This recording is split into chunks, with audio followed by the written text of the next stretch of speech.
Many of us lead fast paced lives with multiple responsibilities. This can cause anxiety and impact our mental health. Psychotherapist Katie Spielberg is here to discuss how to calm the anxious brain. That's next on Wellbeing Matters.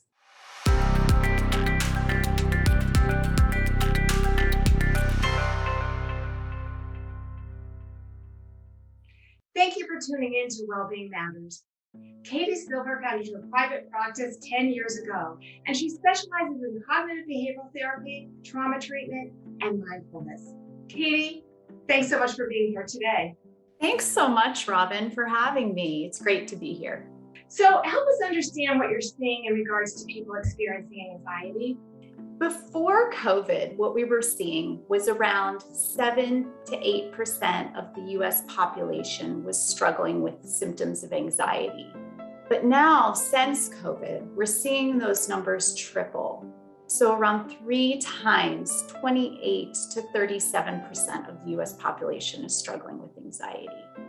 And the reason for that is that our lives have become a little bit more isolated. Maybe our normal coping mechanisms have to be modified.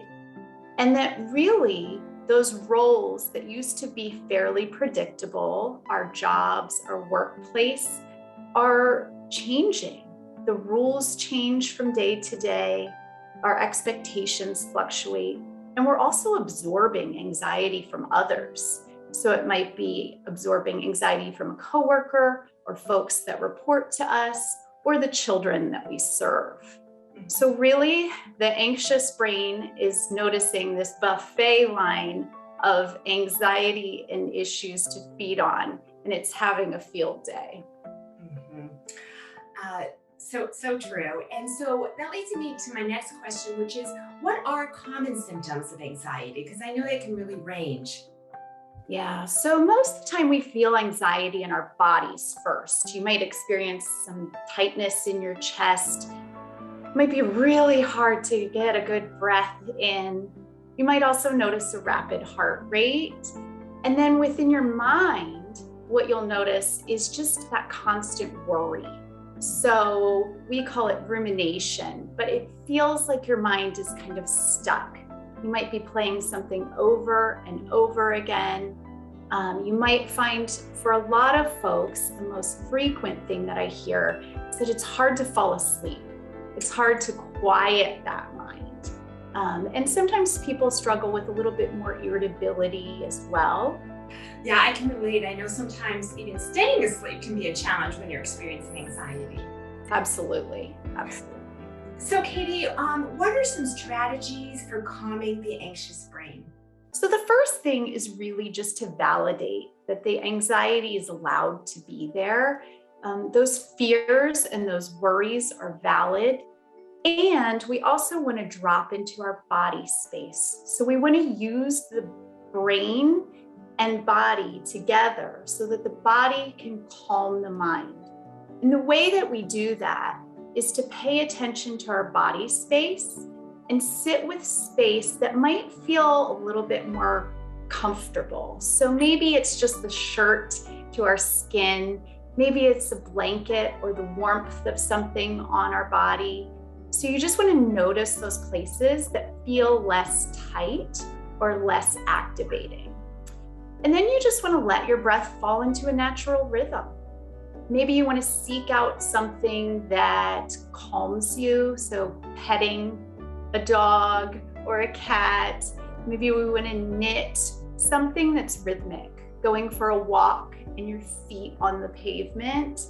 Anything like that is a great idea to also allow it to distract the mind from those worries. You might seek out a friend or someone who's supportive to talk to and it's validating. And then the most common thing that I have to encourage my clients to do is to stay away from negative or activating things. And that sometimes includes our phones. So we want to put those things down a couple hours before bed so that we're not being stimulated with news or negative stimuli. we can allow that brain to just kind of quiet and sink into our natural sleep and bedtime routines. So how do we know when it's time to maybe seek professional help? And how do people go about getting that help? So you really want to seek out mental health treatment if you find that that worry or that rumination is causing distress and causing you to lose sleep. Maybe it's impacting your relationships. So maybe a loved one or someone says, hey, I'm really tired of hearing about this. And also, if you're finding that it's hard to focus at work or at home, that you're just kind of consumed or the brain is just stuck on these thoughts, then you definitely want to seek out a mental health professional. And everyone is really busy right now. I know it's frustrating when you call providers, but get on wait lists. Go ahead and call back. You can use platforms like Psychology Today or Zendesk to just search for providers. You can also speak with your primary care doctors. They're a great resource. And then lastly is 211. You can always call and they can give excellent referrals as well. That's a lot of resources. I haven't heard of 211. Thank you. Sure. So thank you so much for joining us today to discuss this important and timely topic. Yes. Thanks for having me, Robin. I've really enjoyed it. Great. It was a pleasure to have you. We hope you found today's episode useful and learned some new strategies for calming the anxious brain.